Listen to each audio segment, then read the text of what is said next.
I usually farm events in Sim by rocketing airfields, as you saw in the intro of the video.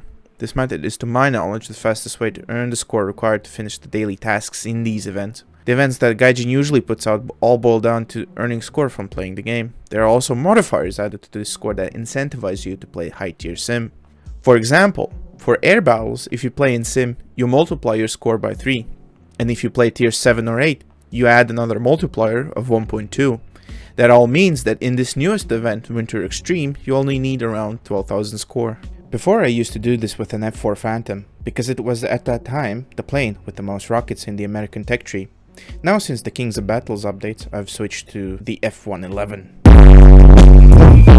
The F111 is now the plane that carries the most rockets in the American tech tree. 456 to be exact, which is 77% more than the F4 Phantom. The F4 Phantoms earned a score of 1,400 with a full load of rockets. The F111 with its 77% more rockets earned a whole 1,000 more score at 2,400, which means you spend less time going to the enemy airfield. This with the modifiers adds up to a score of 8,600 for the task, meaning you only need to go to the enemy airfield 5 times to earn the 40,000 score needed. Everyone thinks Sim is hard, but at top tiers it couldn't be easier to fly a plane. All you need is the right control scheme. Go to Settings, Controls, Full Real Controls, and switch your control mode from mouse joystick to Relative Control. Relative Control switches your mouse from an on-screen joystick to how much you drag your mouse across the mousepad. This prevents you from overcorrecting all the time.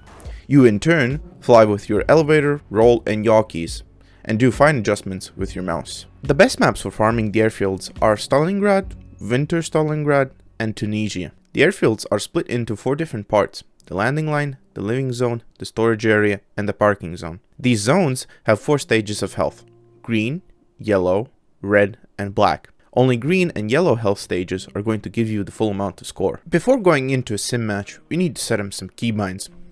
Go to Settings, Controls, Full Real Controls, and search Switch Secondary Weapons, Fire Secondary Weapons, Secondary Weapon Ripple Quantity, and Toggle SAS Mode. When you spawn in the sim map, you start with your engines off. Turn them on by pressing I or using the Y menu. Under Engine, Toggle Engine. Next, set your flaps to takeoff and close your canopy using the Y menu. Under Cockpit, open Cockpit. Then set your gun sight to rockets using the Y menu. Under Cockpit, and switch sight mode in Cockpit. Set your SAS mode to damping using the Toggle SAS Mode keybind.